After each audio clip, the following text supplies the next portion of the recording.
शक्ति पानी वो दाई, गंगा तोर जुबानी है। पान के शक्ति पानी वो दाई, गंगा तोर जुबानी है। भागीरथी के तपस्या ले आए, लिख दिस भोला कहानी है। भागीरथी के तपस्या ले आए, लिख दिस भोला कहानी है। पानी के शक्ति पानी वो दाई, गंगा तोर जुबानी है। पानी के शक्ति पानी वो दाई, गंगा तोर जुबानी है। भागीरथी के तपस्या ले आए, लिख दिस भोला कहानी है। भागीरथी के तपस्या ले आए, लिख दिस भोला कहानी है।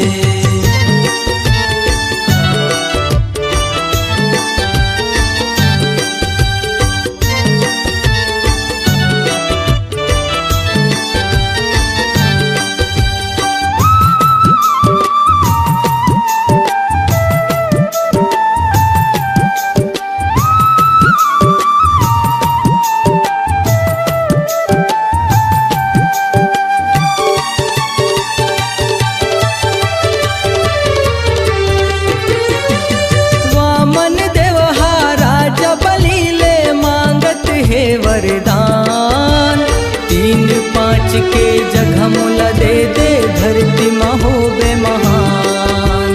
3-5 के जगह मोला दे दे, धरती महो बे महान। वामन देवहा राजा बलि ले मांगत है वरदान। 3-5 के जगह मोला दे दे, धरती महो बे महान। 3-5 के जगह मोला दे दे, धरती महो बे महान। बलि हाथ माँ पाने ला धर के, परन करे वो ज्ञानी है। बलि हाथ माँ पाने ला धर के, परन करे वो ज्ञानी है। भागीरथी के तपस्या ले आए, लिख दिस भोला कहानी है। भागीरथी के तपस्या ले आए, लिख दिस भोला कहानी है।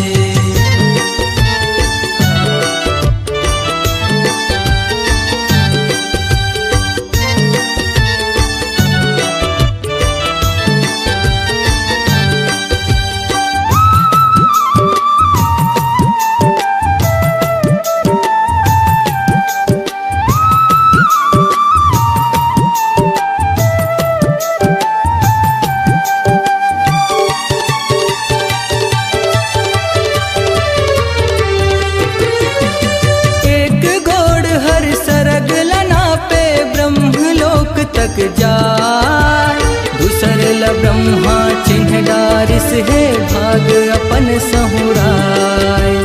दूसर ल ब्रह्मा चिन्ह डारिस है, भाग अपन सहुराय। एक गोड़ हर सरग लना पे, ब्रह्मलोक तक जाय। दूसर ल ब्रह्मा चिन्ह डारिस है, भाग अपन सहुराय। दूसर ल ब्रह्मा चिन्ह डारिस है, भाग अपन सहुराय। लीला से खेले भवानी, गंगा निर्मल पानी है। लीला से खेले भवानी, गंगा निर्मल पानी है। भागीरथी के तपस्या ले आए, लिख दिस भोला कहानी है। भागीरथी के तपस्या ले आए, लिख दिस भोला कहानी है। कह गए साधु, कह गए कबीरा, कह गए साधु,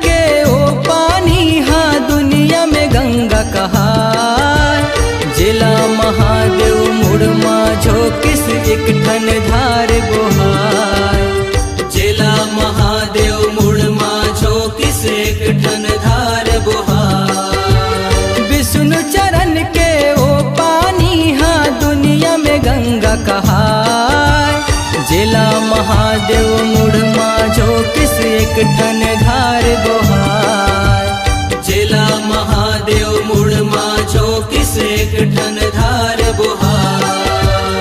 देवता खोजत आए सरीला भेद मरमल जानी है। देवता खोजत आए सरीला भेद मरमल जानी है। भागीरथी के तपस्या ले आए लिख दिस भोला कहानी है। भागीरथी के तपस्या ले आए लिख दिस भोला कहानी है।